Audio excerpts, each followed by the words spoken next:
اللہ کا قرآن کہتا ہے کہ وما كنت لديهم اذ يلقون اقلامهم ايهم يكفل مریم، جب بی مریم کے لیے قرآن اندازی ہو رہی تھی میرے مدنی آپ وہاں نہیں تھے۔ اللہ کہتے ہیں نہیں تھے، کہتے ہر جگہ ہیں۔ اسی طرح اللہ فرماتے ہیں وما كنت بجانب الطور، آپ طور کی وادی میں بھی نہیں تھے جب ہم نے موسیٰ علیہ السلام کو بلایا۔ وما كنت بجانب الغربی، آپ جانب غربی میں بھی نہیں تھے۔ اور اللہ کہتے ہیں کہ نحن نقص علیک احسن القصص بما اوحینا الیک ھذا القرآن وان کنت من قبلہ لمن الغافلین، ہم آپ پر قصہ بیان کرتے ہیں، آپ تو اس سے پہلے نہیں جانتے۔ اب جس کا بھی یہ عقیدہ ہے کہ حضور عالم الغیب ہیں یا ہر جگہ حاضر و ناظر ہیں، وہ کافر ہو جاتا ہے۔ اعوذ باللہ من الشیطان الرجیم، بسم اللہ الرحمن الرحیم۔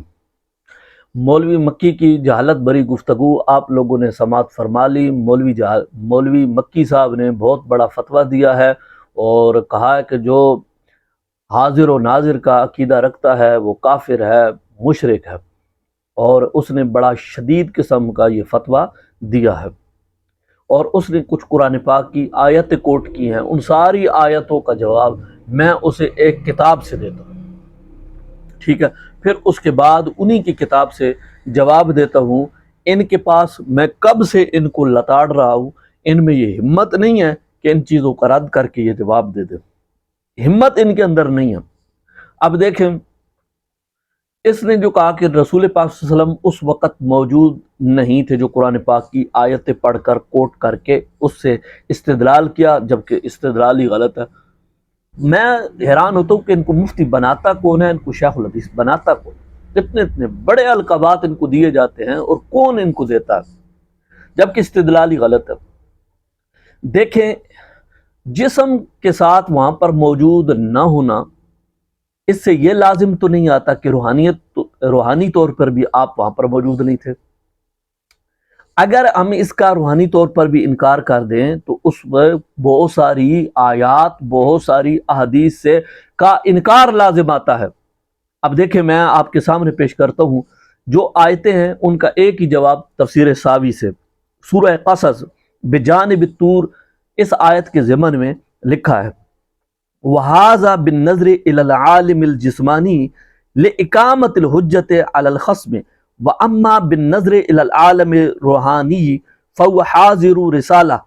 كُلِّ رَسُولٍ وَمَا وَقَعَ مِن لَدُنْ آدَمَ إِلَىٰ أَنَّ ظَهَرَ بِجِسْمِهِ الشَّرِيفِ، یعنی یہ فرمانا کہ موسیٰ علیہ السلام کے اس واقعہ کی جگہ نہ تھے جسمانی لحاظ سے ہے، عالم روحانی کی حیثیت سے حضور علیہ السلام ہر رسول کی رسالت اور ہر آدم علیہ السلام سے لے کر آپ کے جسمانی ظہور تک کے تمام واقعات پر ظاہر ہے۔ یہ تفسیر ساوی آپ کو نظر آ رہی ہے، آپ دیکھ لیں۔ رسول اکرم صلی اللہ علیہ وسلم تمام رسولوں کی رسالت میں اس وقت آپ موجود تھے،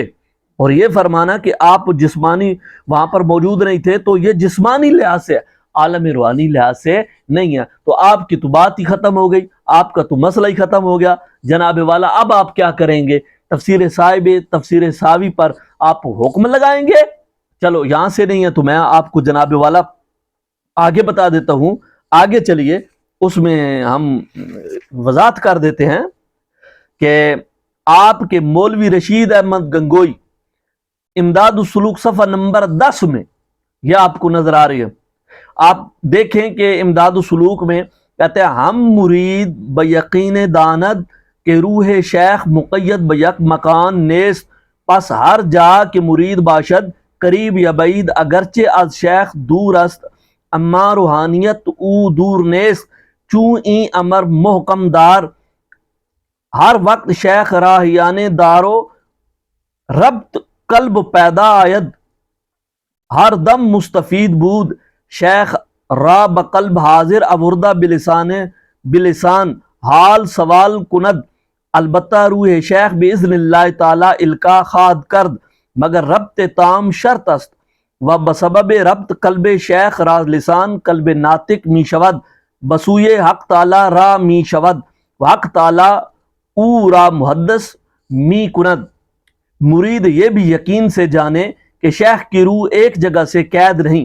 مرید جہاں بھی ہو، دور ہو یا نزدیک، اگرچہ پیر کے جسم سے دور ہے لیکن پیر کی روحانیت دور نہیں۔ جب یہ بات پختہ ہو گئی تو ہر وقت پیر کی یاد رکھے اور دلی تعلق اس سے ظاہر ہو اور ہر وقت اس سے فائدہ لیتا رہے۔ مرید واقعہ جات میں پیر کا محتاج ہے، شیخ کو اپنے دل میں حاضر کر کے زبان حال سے اس سے مدد مانگے، پیر کی روح اللہ کے حکم سے ضرور القاء کرے گی، مگر پورا تعلق شرط ہے، اور شیخ سے اسی تعلق کی وجہ سے دل کی زبان گویا ہو جاتی ہے اور حق تعالیٰ کی راہ کھل جاتی ہے اور حق تعالیٰ اس کو صاحب الہام کر دیتا ہے۔ آپ کی کتاب ہے، میں نے گھر میں بیٹھ کے نہیں لکھی، آپ کے بہت بڑے مولوی کی کتاب ہے، اور اس عبارت سے جو چیزیں ثابت ہوئی، پیر کا مریدوں کے پاس حاضر و ناظر ہونا اس عبارت سے ظاہر ہو رہا ہے، مرید کا تصور شیخ میں رہنا یہ اس عبارت سے ظاہر ہوتا ہے، پیر کا حاجت روا ہونا اس عبارت سے ثابت ہوتا ہے، مرید خدا کو چھوڑ کر اپنے پیر سے مانگے یہ بھی ثابت ہوتا ہے، پیر مرید کو القاء کرتا ہے یہ بھی اسی عبارت سے ثابت ہوتا ہے، پیر مرید کا دل جاری کر دیتا ہے۔ جب پیر میں یہ ساری طاقتیں آپ نے مان لی ہیں تو پھر آپ نبی پاک صلی اللہ علیہ وسلم کے اندر یہ طاقتیں ماننے کو کفر اور شرک کیوں کہتے ہیں؟ اگر یہ شرک ہیں تو پہلے آپ اپنے اس مولوی پر فتویٰ داغیے۔ اگلی کتاب میں جناب آپ کے سامنے جو پیش کرنے جا رہا ہوں وہ مکتوبات امام ربانی ہے، مجدد الفسانی ہے۔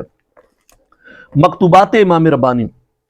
مکتوبات امام ربانی میں جناب آپ کے سامنے پیش کرتا ہوں کہ اس میں درج ہے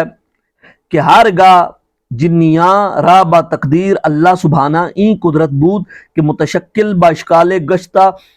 اعمال غریبہ بے وقوع آرند ارواح اکمل را گر این طاقت عطا فرمایند چے محل تعجب است۔ آپ فرماتے ہیں کہ جب جنوں کو اللہ تعالیٰ نے یہ طاقت دی ہے کہ وہ مختلف شکلوں میں ظاہر ہوتے ہیں اور مختلف کام کرتے رہتے ہیں، جب جنوں کو یہ طاقت دی ہے تو کہتے ہیں کہ کیا بعید ہے کہ ارواح کاملین کو اللہ تبارک و تعالیٰ یہ طاقت دے دے، کیا بعید ہے ان کو بھی یہ طاقت دی جا سکتی ہے۔ تو پھر اب سارا لکھتے لکھتے آپ آگے فرماتے ہیں کہ اس کے بارے میں کہ ہم چنی